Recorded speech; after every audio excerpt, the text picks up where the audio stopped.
पथ श्री बृहस्पतिवार व्रत कथा। भारतवर्ष में एक प्रतापी और दानी राजा राज्य करता था। वह नित्य गरीबों और ब्राह्मणों की सहायता करता था। यह बात उसके रानी को अच्छी नहीं लगती थी। वह ना ही गरीबों को दान देती, ना ही भगवान का पूजन करती थी, और राजा को भी दान देने से मना किया करती थी।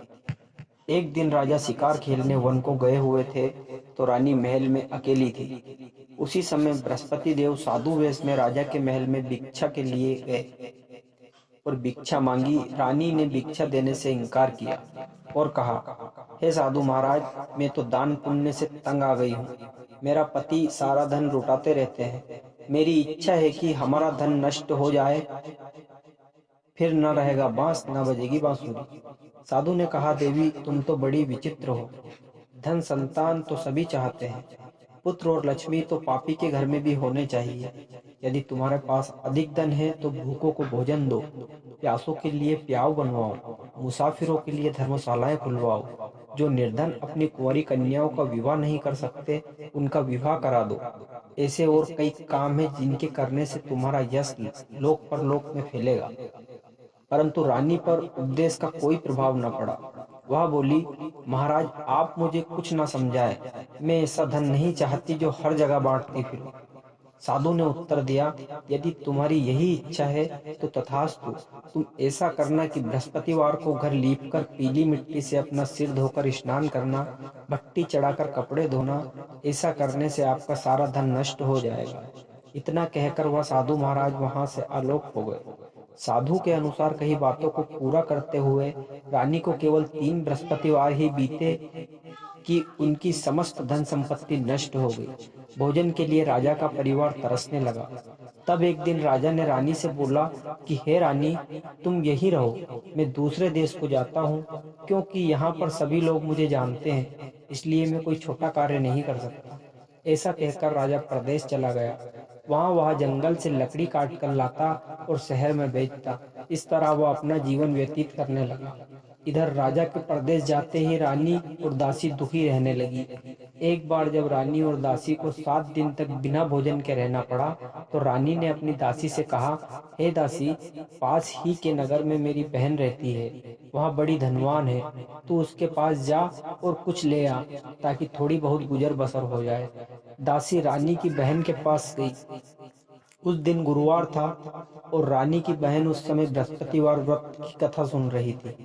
दासी ने रानी की बहन को अपनी रानी का संदेश दिया, लेकिन रानी की बड़ी बहन ने कोई उत्तर नहीं दिया। जब दासी को रानी की बहन से कोई उत्तर नहीं मिला, तो वह बहुत दुखी हुई और उसे क्रोध भी आया। दासी ने वापस आकर रानी को सारी बात बता दी। सुनकर रानी ने अपने भाग्य को कोसा। उधर रानी की बहन ने सोचा कि मेरी बहन की दासी आई थी, परंतु मैं उससे नहीं बोल पाई। इससे वह बहुत दुखी हुई। कथा सुनकर और पूजन समाप्त करके वह अपनी बहन के घर आई और कहने लगी, है बहन, मैं बृहस्पतिवार का व्रत कर रही थी। तुम्हारी दासी मेरे घर आई थी, परंतु जब तक कथा होती है तब तक ना तो उठते हैं और ना ही बोलते हैं, इसलिए मैं नहीं बोली। कहो दासी क्यों गई थी? रानी बोली, बहन, तुमसे क्या छिपाऊं, हमारे घर में खाने तक को अनाज नहीं था। ऐसा कहते कहते रानी की आंखों में आंसू आ गए। उसने दासी समेत पिछले 7 दिनों के भूखे रहने तक की बात अपनी बहन को विस्तार पूर्वक सुना दी। रानी की बहन बोली, देखो बहन, भगवान बृहस्पति देव सबकी मनोकामना को पूर्ण करते हैं। देखो, शायद तुम्हारे घर में अनाज रखा हो। पहले तो रानी को विश्वास नहीं हुआ, पर बहन के आग्रह करने पर उसने अपनी दासी को अंदर भेजा तो उसने सचमुच अनाज से भरा एक घड़ा मिला। यह देखकर दासी को बहुत हैरानी हुई। दासी रानी से कहने लगी, हे रानी, जब हमको भोजन नहीं मिलता तो हम व्रत ही तो करते हैं, इसलिए क्यों ना इससे व्रत और कथा की विधि पूछ ली जाए, ताकि हम भी व्रत कर सकें। तब रानी ने अपनी बहन से बृहस्पतिवार व्रत के बारे में पूछा। उसकी बहन ने बताया, बृहस्पतिवार के व्रत में चने की दाल और मुनक्का से विष्णु भगवान का केले की जड़ से पूजन करें तथा दीपक जलाएं। व्रत कथा सुने और पीला भोजन ही करें, इससे बृहस्पति देव प्रसन्न होते हैं। व्रत और पूजन विधि बताकर रानी की बहन अपने घर लौट गई। 7 दिन के बाद जब गुरुवार आया तो रानी और दासी ने व्रत रखा। गुड़साल में जाकर चना और गुड़ ले आई। फिर उसने केले की जड़ तथा विष्णु भगवान का पूजन किया। अब पीला भोजन कहाँ से आए? इस बात को लेकर दोनों बहुत दुखी थे। क्योंकि उन्होंने व्रत रखा था, इसलिए बृहस्पति देव उनसे प्रसन्न थे। इसलिए वे एक साधारण व्यक्ति के रूप धारण करके आए और थालों में सुंदर पीला भोजन दासी को दे गए। भोजन पाकर दासी प्रसन्न हुई और फिर रानी के साथ मिलकर भोजन ग्रहण किया। उसके बाद वे सभी गुरुवार को व्रत और पूजन करने लगी। बृहस्पतिवार भगवान की कृपा से उनके पास फिर से धन संपत्ति आ गई, परंतु रानी फिर से पहले की तरह आलस्य करने लगी। तब दासी बोली, देखो रानी, तुम पहले भी इस प्रकार का आलस्य करती थी, तुम्हें धन रखने में कष्ट होता था, इस कारण सभी धन नष्ट हो गया, और अब भगवान बृहस्पति की कृपा से धन मिला है तो तुम्हें फिर से आलस्य होता है। रानी को समझाते हुए दासी कहती है कि बड़ी मुसीबतों के बाद हमने यह धन पाया है, इसलिए हमें दान पुण्य करना चाहिए, भूखे मनुष्यों को भोजन कराना चाहिए और धन को शुभ कार्यों में खर्च करना चाहिए, जिससे तुम्हारे कुल का यश बढ़े, स्वर्ग की प्राप्ति होगी और पितृ प्रसन्न होंगे। दासी की बात मानकर रानी अपना धन शुभ कार्यों में खर्च करने लगी, जिससे पूरे नगर में उसका यश फैलने लगा। बृहस्पतिवार व्रत कथा के बाद श्रद्धा के साथ आरती की जानी चाहिए। इसके बाद प्रसाद बांटकर उसे ग्रहण करना चाहिए। एक दिन राजा दुखी होकर जंगल में एक पेड़ के नीचे आसन जमाकर बैठ गया। वह अपनी दशा को याद करके व्याकुल होने लगा। बृहस्पतिवार का दिन था। एकाएक उसने देखा कि निर्जन वन में एक साधु प्रकट हुए। वह साधु वेश में स्वयं बृहस्पति देव थे। लकड़हारे के सामने आकर बोले, हे लकड़हारे, इस सुनसान जंगल में तू चिंता में क्यों बैठा है? लकड़हारे ने दोनों हाथ जोड़कर प्रणाम किया और उत्तर दिया, महात्मा जी, आप सब कुछ जानते हैं मैं क्या हूँ। यह कहकर रोने लगा और साधु को अपनी आत्मकथा सुनाई। महात्मा जी ने कहा, तुम स्त्री से बृहस्पति देव के भगवान का निरादर किया है, जिसके कारण रुष्ट होकर उन्होंने तुम्हारी यह दशा की है। अब तुम चिंता को दूर करके मेरे कहने पर चलो तो तुम्हारे सब कष्ट दूर होंगे और भगवान पहले से भी अधिक संपत्ति देंगे। तुम बृहस्पति के दिन कथा किया करो, 2 पैसों के चने मुकन्ना लाकर उसका प्रसाद बनाओ और शुद्ध जल करो। कथा के पश्चात अपने सारे जीवन परिवार सुनने वाले प्रेमियों में अमृत का प्रसाद बांटकर आप भी ग्रहण करो। ऐसा करने से भगवान तुम्हारी सभी मनोकामना पूरी करेंगे। साधु के ऐसे वचन सुनकर लकड़हारा बोला, हे प्रभु, मुझे लकड़ी बेचकर इतना पैसा नहीं मिलता जिससे भोजन के उपरांत कुछ बचा सकूं। मैंने रात्रि में अपनी स्त्री को व्याकुल देखा है। मेरे पास कुछ भी नहीं जिससे मैं अपनी खबर मंगा सकूं। साधु ने कहा, हे लकड़हारे, तुम किसी बात की चिंता मत करो। बृहस्पति के दिन तुम रोजाना की तरह लकड़ियां लेकर शहर को जाओ। तुमको रोज से दुगना धन प्राप्त होगा, जिससे तुम भली भांति भोजन कर लोगे तथा बृहस्पति देव की पूजा का सामान भी आ जाएगा। इतना कहकर साधु अंतर्ध्यान हो गए। धीरे धीरे समय व्यतीत होता है, पर फिर भी बृहस्पतिवार का दिन आया। लकड़हारा जंगल से लकड़ी काटकर किसी शहर में बेचने गया। उसे उस दिन और दिन से अधिक पैसा मिला। राजा ने चना गुड़ आदि लाकर गुरुवार का व्रत किया। उस दिन से उसके सभी क्लेश दूर हुए। परंतु जब तो दोबारा गुरुवार का दिन आया तो बृहस्पतिवार का व्रत करना भूल गया। इस कारण बृहस्पति भगवान नाराज हो गए। उस दिन उस नगर के राजा ने विशाल यज्ञ का आयोजन किया तथा शहर में यह घोषणा करा दी कि कोई भी मनुष्य अपने घर में भोजन न बनाए, न आग जलाए। समस्त जनता मेरे यहाँ भोजन करने आए। इस आज्ञा को जो नहीं मानेगा उसे फांसी की सजा दी जाएगी। इस तरह की घोषणा संपूर्ण नगर में करवा दी गई। राजा की आज्ञा अनुसार शहर के सभी लोग भोजन करने गए, लेकिन लकड़हारा कुछ देर से पहुंचा, इसलिए राजा उसको अपने साथ घर ले गए और ले जाकर भोजन करा रहे थे तो रानी की दृष्टि उस खूंटी पर पड़ी जिस पर उसका हार लटका हुआ था। वह वहां दिखाई नहीं दिया। रानी ने निश्चय किया कि मेरा हार इस मनुष्य ने चुरा लिया है। उसी समय सिपाहियों को बुलाकर उसको कारागार में डलवा दिया। जब लकड़हारा कारागार में पड़ गया और बहुत दुखी होकर विचार करने लगा कि न जाने कौन से पूर्व जन्म के कर्म से मुझे यह दुख प्राप्त हुआ है, और उसी साधु को याद करने लगा जो कि जंगल में मिला था। उसी समय तत्काल बृहस्पति देव साधु के रूप में प्रकट हुए और उसकी दशा को देखकर कहने लगे, अरे मूर्ख, तूने बृहस्पति देव की कथा नहीं करी, इस कारण तुझे दुख प्राप्त हुआ है। अब चिंता मत कर, बृहस्पतिवार के दिन कारागार के दरवाजे पर 4 पैसे पड़े मिलेंगे, उसे तू बृहस्पति देव की पूजा करना, तेरे सभी कष्ट दूर हो जाएंगे। बृहस्पति के दिन उसे 4 पैसे मिले। लकड़हारे ने कथा कही। उसी रात्रि को बृहस्पति देव ने उस नगर के राजा को सपनों में कहा, हे राजा, तूने जिस आदमी को कारागार में बंद किया है वह निर्दोष है, वह राजा है, उसे छोड़ देना। रानी का हार उसी खूंटी पर लटका है। अगर तू ऐसा नहीं करेगा तो मैं तेरे राज्य को नष्ट कर दूंगा। इस तरह रात्रि को सपनों को देखकर राजा प्रातः काल उठा और खूंटी पर हार देखकर लकड़हारे को बुलाकर क्षमा मांगी तथा लकड़हारे को योग्य सुंदर वस्त्र आभूषण देकर विदा किया। बृहस्पति देव की आज्ञानुसार लकड़हारा अपने नगर को चल दिया। राजा जब अपने नगर के निकट पहुंचा तो उसे बड़ा आश्चर्य हुआ। नगर में पहले से अधिक बाग, तालाब, कुएं और बहुत सी धर्मशालाएं, मंदिर आदि बन गई थी।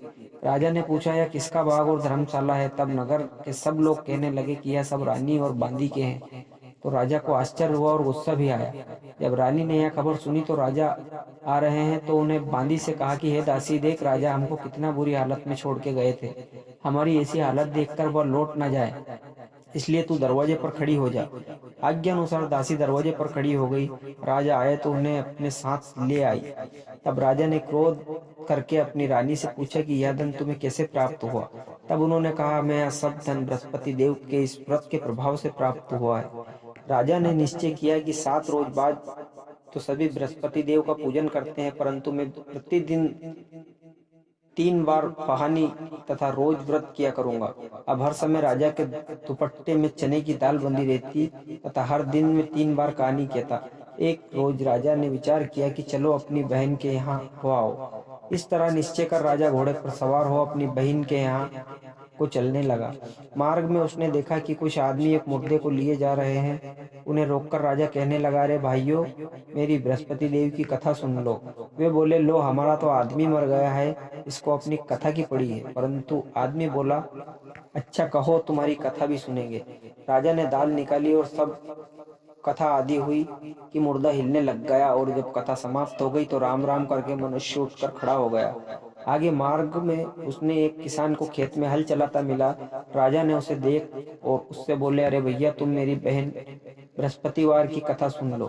किसान बोला, जब तक मैं तेरी कथा सुनूंगा तब तक 4 हरैया जोत लूंगा।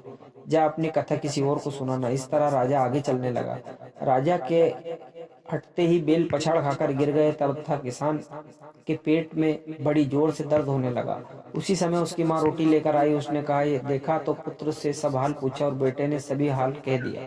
तो बुढ़िया दौड़ी दौड़ी घुड़सवार के पास गई और उसने बोली कि मैं तेरी कथा सुनूंगी, तू मेरी कथा मेरे खेत पर चलकर ही कहना। राजा ने बुढ़िया के खेत पर जाकर कथा कही, जिसके सुनते ही वह बेल उठ खड़े हुए और किसान के पेट का दर्द भी बंद हो गया। राजा अपनी बहन के घर पहुंचा। बहन ने भाई की खूब मेहमानी की। दूसरे रोज प्रातः काल राजा जगा और वह देखने लगा कि सब लोग शायद भोजन कर रहे हैं। राजा ने अपनी बहन से कहा, ऐसा कोई मनुष्य है जिसे भोजन नहीं किया है, वो मेरी बृहस्पतिवार की कथा सुन ले। बहन बोली, हे भैया, यह देश ऐसा है कि पहले यहाँ लोग भोजन करते हैं, बाद में अन्य काम करते हैं। अगर कोई पड़ोस में हो तो देखाऊं। वह ऐसा कहकर देखने चली गई, परंतु उसे कोई ऐसा व्यक्ति नहीं मिला जिसने भोजन न किया हो। अतः वह एक कुम्हार के घर गई जिसका लड़का बीमार था। उससे मालूम हुआ कि वह 3 दिन रोज से किसी ने भोजन नहीं किया है। रानी ने अपने भाई की कथा सुनने को उस कुमार से कहा। वह तैयार हो गया। राजा ने जाकर बृहस्पतिवार की कथा कही, जिसको सुनकर उसका लड़का ठीक हो गया। अब तो राजा की प्रशंसा होने लगी। एक रोज राजा ने अपनी बहन से कहा कि हे बहन, हम अपने घर को जाएंगे, तुम भी तैयार हो जाओ। राजा की बहन ने अपनी सास से कहा। सास ने कहा, हाँ चली जा, परंतु अपने लड़कों को मत ले जाना, क्योंकि तेरे भाई की कोई औलाद नहीं है। बहन ने अपने भाइयों से कहा, हे भैया, मैं तो चलूंगी पर कोई बालक नहीं आएगा। राजा बोला, जब कोई बालक नहीं चलेगा तो तुम ही क्या करोगी? बड़े दुख मन में राजा को नगर लौट आया। राजा ने अपनी रानी से कहा, हम निर्वंशी हैं, हमारा मुंह देखने का धर्म नहीं है और कुछ भोजन आदि नहीं किया। रानी बोली, हे प्रभु, बृहस्पति देव ने हमें सब कुछ दिया है, वह हमें औलाद अवश्य देंगे। उस रात को बृहस्पति देव ने राजा के सपनों में कहा, हे राजा, उठ, सभी सोच त्याग दे, तेरी रानी गर्भ से है। राजा की यह बात सुनकर बड़ी खुशी हुई। 9वें महीने में उसे गर्भ से एक सुंदर पुत्र पैदा हुआ। तब राजा बोला, हे रानी, स्त्री बिना भोजन के रह सकती है पर बिना कहे नहीं रह सकती। जब मेरी बहन आए तो तुम उसे कुछ कहना मत। रानी ने सुनकर हाँ कह दिया। जब राजा की बहन ने यह शुभ समाचार सुना तो वह बहुत खुश हुई तथा बधाई लेकर अपने भाई के यहाँ आई। तभी रानी ने कहा, घोड़ा चढ़कर नहीं आई, गधा चढ़ी आई। राजा की बहन बोली, भाभी, मैं इस प्रकार न कहती तो तुम्हें औलाद कैसे मिलती? बृहस्पति देव ऐसे ही हैं जिन्हें जिसकी मनोकामनाएं सभी की पूर्ण करते हैं। जो सदा भावपूर्वक बृहस्पतिवार का व्रत करता है एवं कथा पढ़ता है अथवा सुनता है, दूसरों को सुनाता है, बृहस्पति देव उसकी सभी मनोकामनाएं पूर्ण करते हैं। भगवान बृहस्पति देव उनकी सदैव रक्षा करते हैं। संसार में जो मनुष्य सद्भावना से भगवान की पूजन व्रत सच्चे हृदय से करते हैं तो उसकी सभी मनोकामना पूर्ण होती है।